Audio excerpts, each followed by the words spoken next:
Oke, baik teman sekalian, tadi kita sudah bahas sisi sebelah kanan, yaitu sisi yang menghasilkan uang. Sekarang kita bahas untuk sisi yang sebelah kiri, sisi yang cukup menguras uang tentunya ya.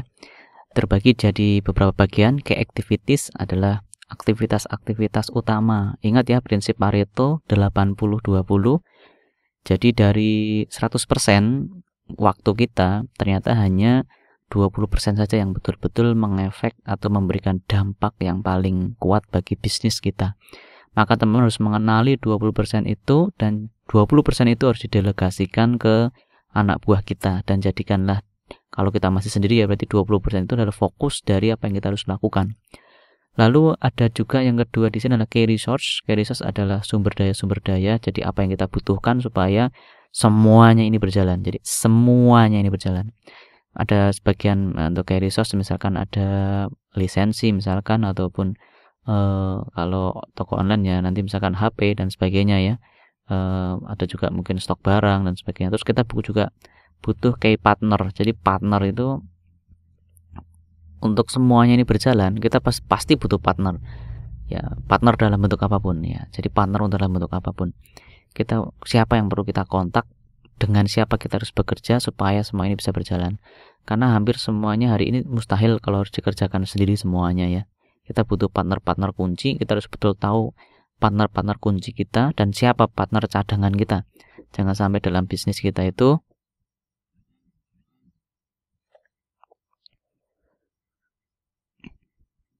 lalu bagian yang tak lepas adalah cost ya. Cost ini adalah kita harus mengenali uangnya. Jadi uang yang keluar tuh nanti melalui lubang mana saja, kita harus tahu ya. Jangan sampai tiba-tiba kita, loh kok ini uang kita kok habis kemana gitu. Kita harus mengidentifikasi cost bisnis kita apa saja. Nah, ini sama seperti revenue, akan ada dua, yaitu variable cost dengan fixed cost ya. Kalau fixed cost tentunya nanti harus kita tulis di sini. Kalau kita bisnis online tentunya ada untuk internet ataupun pulsa, kemudian bayar hosting ya, bayar karyawan, bayar gaji, bayar listrik, sewa ruangan kalau mungkin kita pakai ruangan, ini nanti kan fixed cost-nya. Kemudian akan ada variable cost, yang variabel-variabel yang kadang tidak terduga tapi biasanya muncul. Nah, ini nanti kita juga persiapkan, seperti kadang lah ya, gampangnya kalau di Indonesia kan ada banyak momen-momen peringatan ya, semacam itu. Terus ada permintaan-permintaan tertentu yang membutuhkan uang, yang itu di luar dari sebenarnya tidak dianggarkan, tapi kita harus menyiapkan dana untuk hal itu. Nah, agar lebih mudah dipahami, untuk bagian sebelah kiri ini saya akan percepat saja ya. Kita lihat contoh. Ya, ini dulu untuk konsepnya. Jadi, key activities adalah how do you do it. Biasanya dibagi dalam 3, bidang produksi apa aja, kunci-kunci harus diperbuat. Dalam sehari harus menjahit sekian baju. Dalam sehari misalkan harus motong sekian baju. Kemudian bagian pemasaran. Nah, pemasaran harus ngapain aja, misalkan harus setting iklan, harus misalkan sales canvas ke lokasi, ke 10 lokasi misalkan, harus menyebar proposal ke 20 orang, misalkan harus menelpon 500 orang misalkan.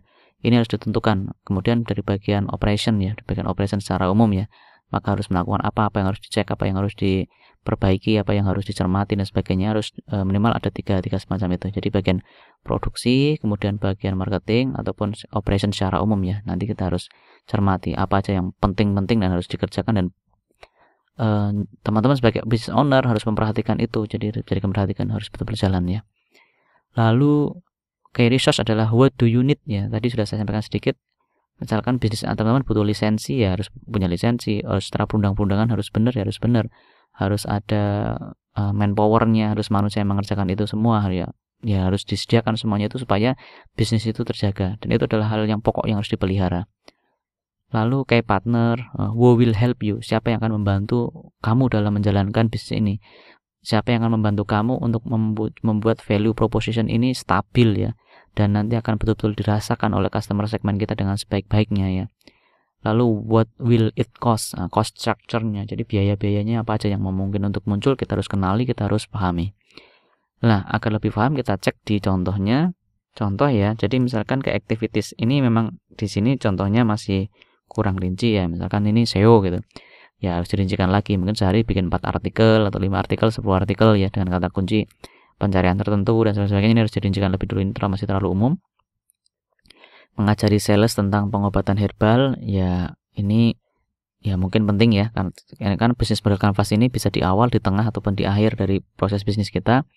Kalau mungkin di awal ya masih mengajari sales ya, mungkin masih mentraining ya, mencari supplier, mungkin karena masih membangun awal, butuh supplier yang lebih bagus ya. Nah ini secara umum semacam itu. Lalu kayak resource-nya harus punya stok. Ini penting ya, misalkan ini harus punya stok barang. Nah kemudian resource-nya adalah kita harus punya domain dan hosting, misalkan harus punya orang yang mengurusi hal itu semua, atau kita tahu ilmunya ya. Lalu harus ada HP Android yang ada pulsanya, yang HP-nya bisa bekerja dengan baik. Lalu kayak resource-nya juga internet harus nyala, maka kita harus siapkan modemnya, harus dicek, jaringan internetnya harus dicek. Kalau bermasalah kita kontak siapa, harus terdata dengan baik, ataupun email kita kenal ya untuk masalah-masalah semacam itu. Terus kita harus butuh laptop, misalkan laptopnya harus ya pokoknya laptopnya bagus, jalanlah dengan baik. Kita listriknya harus ada. Kalau listrik mati kita harus punya alternatif apa, ini harus disiapkan. Kayak saya sendiri untuk listrik saya siapkan inverter dengan aki. Jadi misalkan mati lampu kan biasanya kalau di Jawa itu nggak sampai 2 hari 3 hari, tapi cuma setengah hari, maka kita pasang aki mobil 70 ampere ditambah dengan inverter yang 1200 watt, bisa untuk menghidupi 4 atau 5 laptop ya untuk setengah hari ya, semacam itu. Nah ini harus disiapkan untuk resource-nya. Atau kalau manusianya ya kita harus punya tenaga ahli di bidang apa. Misalkan ini warung makan ya berarti butuh chef, maka chefnya harus dapat. Nah chefnya siapa, sertifikatnya apa dan sebagainya kita harus siapkan. Ini harus kita perhatikan betul di sini. Lalu untuk key partnernya, kalau ini bisa online ya, penyedia hosting ya, kemudian supplier herbal atau langsung ke pabrik. Partnernya ekspedisi harus cetok, ini ekspedisinya siapa, ngojek, ini benar. Lalu untuk cost structure-nya jelas, ini biaya karyawan, biaya marketing, untuk biaya untuk stok, kemudian biaya listrik, internet dan sebagainya, ini masih perlu dirinci. Bensin bahkan kalau perlu, atau asuransi kalau teman-teman pakai asuransi untuk karyawannya diasuransikan. Lalu untuk kalau ini sifatnya bisnis masih sendiri ya mungkin lebih ke untuk gaji lah ya, gaji secara umum ya. Itu kita lihat contoh yang lain. Di sini kayak activitiesnya adalah bagaimana desain, bagian marketing, bagian customer service bisa berjalan dengan baik. Lalu untuk kayak resource-nya harus punya developer, harus punya IT support, karena mungkin ini bisnis yang butuh untuk kontak dari customer yang cukup intens, maka customer support-nya harus ready lah ya, semacam itu. Baik, lalu untuk pembiayaan ini untuk brand, kemudian marketing, untuk referral. Nah ini kalau memang teman-teman menjalankan untuk bisnisnya ini dengan referral, berarti nanti masuk di sini biaya referral, biaya komisi untuk afiliasi misalkan teman-teman sekalian ya. Lalu untuk service delivery-nya, mungkin dalam mendelivery produk ada biaya-biaya tentu yang keluar, atau product development itu juga muncul product development-nya ya teman sekalian.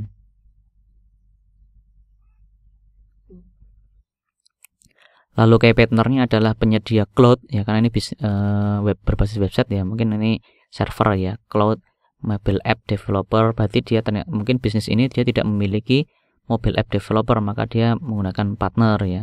Nah kemudian ada commerce media partner untuk media dan sebagainya. Lalu kalau yang lain ini misalkan kayak activitiesnya adalah stock management, kemudian untuk search, untuk artist management, untuk content management, dan ini karena ini hubungannya dengan dunia musik ya. Saya kurang menekuni dunia musik, kurang bisa menjelaskan ya. Tapi teman-teman yang punya bisnis bagian musik mungkin paham ini. Kayak resource-nya harus punya software right, jadi punya lisensi ya bahasanya ya, untuk distribution, kemudian untuk tahu dunia musik industri dan sebagainya. Lalu ini partnernya pakai Amazon, pakai ya ini website ataupun provider yang memungkinkan untuk membantu bisnis jalan dengan baik. Lalu untuk biayanya ini ada produksi, distribusi, handling dan marketing, biaya software, lalu biaya untuk platform itu misalkan kayak kita misalkan misalkan kita bikin platformnya misalkan pakai software tertentu yang kita harus bayar bulanan dan sebagainya, ini perlu diperhitungkan ya untuk biaya-biayanya. Contoh yang lain ini kayak activitiesnya, ini karena ini penyedia tempat untuk balap sepeda ya mungkin tadi ya teman-teman ya, harus ada event management, pengaturan waktunya biar orang tuh terus datang dan menggunakan tempat ini terus supaya sponsor manajemen, supaya kegiatannya terus mendapatkan sponsor dan tim manajemen. Lalu untuk key resource-nya ini harus memarketing secara online, membuat kursus, berkomitmen terhadap kontrak. Nah, ini semacam itu. Lalu key partner-nya ini kan tempat ya untuk piknik ya teman sekalian ya, untuk balap sepeda dan semacam itu, maka dia butuh agensi turis ya. Terus kemudian peraturan regional, kemudian sekolah-sekolah petualangan. Ini juga berhubungan dengan transportasi ya. Bayangkan bisnis untuk sebuah lokasi tempat yang kita untuk melakukan atraksi petualangan wisata semacam ini nggak ada transportasinya kan juga repot ya. Lalu tim sponsor, nah ini peralatan sampai charity organization untuk lembaga-lembaga sosial ya, mungkin dia menyediakan juga kesempatan untuk lembaga sosial juga bermain-main di tempatnya ya, misalnya semacam itu. Lalu biaya untuk bayar staff, biaya marketing dan biaya logistik ya, simpelnya semacam itu. Teman-teman bisa cek lagi kalau ini agile development ya, pertumbuhan development yang sangat cepat dan sangat fleksibel ya, semacam itu ya. Lalu pengembangan platformnya, pengembangan websitenya, quality control untuk produknya, membangun kultur perusahaan harus terus dibangun. Nah ini. Lalu untuk key resource-nya Amazon AWS. Amazon AWS itu tuh salah satu layanan milik Amazon ya, yang ini fungsinya banyak banget. Lalu harus punya developer atau desainer, kemudian punya customer development team, punya untuk ini ya, programmer untuk coding dan sebagainya. Lalu partnernya dating set ya, kemudian fashion school, small company dan investor. Nah ini berarti ada investor kan, dia udah menggunakan investor untuk menjalankan bisnisnya. Lalu untuk custom cost structure-nya ini untuk biaya in-house, artinya biaya karyawan yang di dalam perusahaannya sekian.